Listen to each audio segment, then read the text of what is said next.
कुठे चाललीस तू अधीरा? अधीरा मी तुझ्याशी बोलतोय. मला नाही बोलायचंय तुझ्याशी. का?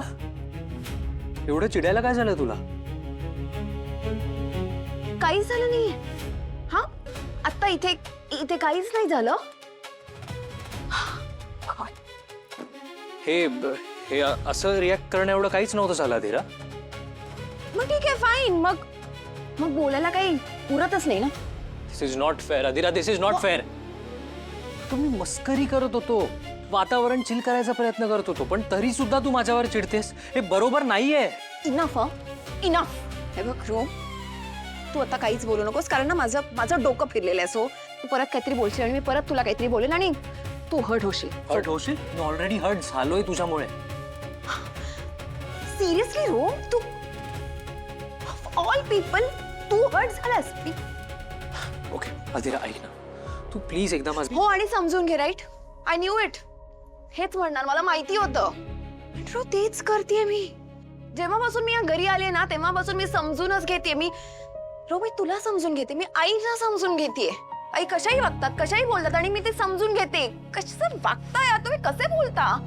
पण मग शेवटी हेच होतं ना की अधीरा तुला लग्न करायचं होतं ना, सो तू कर ऍडजस्ट.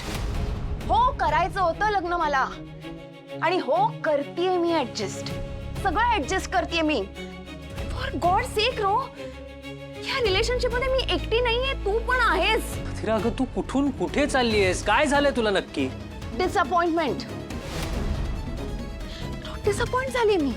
पण एक लक्षात ठेव रो, तुला जर असं वाटत असेल की तू कसंही बोलशील माझ्याशी, कसंही वागशील आणि मी ते सगळं सहन करेन, it is not going to happen. कमालात तुम्ही. मी अचानक कौतुका करायला लागलात? अचानक नाही सोनाली मॅडम, प्रत्येकाला दिवसाचे 24 तास मिळतात बरोबर. पण त्या 24 तासात तुम्ही किती गोष्टी करता.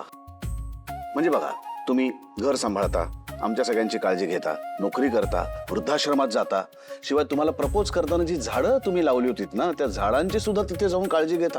बापरे, केवढं करता तुम्ही एका दिवसात. नाही वर्क होते. काय? मी डोळे मिटणार नाहीये. अहो पण तुम्ही डोळे मिटावं म्हणून हे करत नाहीये. मला मनापासून तुमचं कौतुक वाटतं म्हणून मी हे सांगतोय तुम्हाला. खरंच? खरंच अगदी खरं. अहो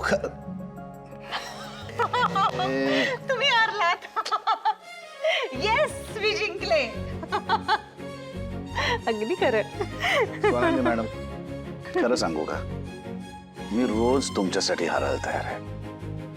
आणि कधी कधी आपल्या माणसाला हरवण्यापेक्षा सुद्धा आपण हरल्यानंतर एक जिंकल्याचं हास्य जे त्याच्या डोळ्यात येतं ना, ती बघण्यात जास्त मजा असते. दाजवाडे आता जरा अति होतंय. अजिबात नाही. एकदा बघा तर स्वतःकडे, तुमच्या डोळ्यांकडे बघा. किती सुंदर आहेत तुमचे डोळे सोनाली मॅडम, अगदी तुमच्यासारखे सुंदर आहे. नको ना, बास ना, मला असं ऑकवर्ड होत आहे. असं काय करताय? म्हणजे काय होतंय काय नेमकं सांगा ना.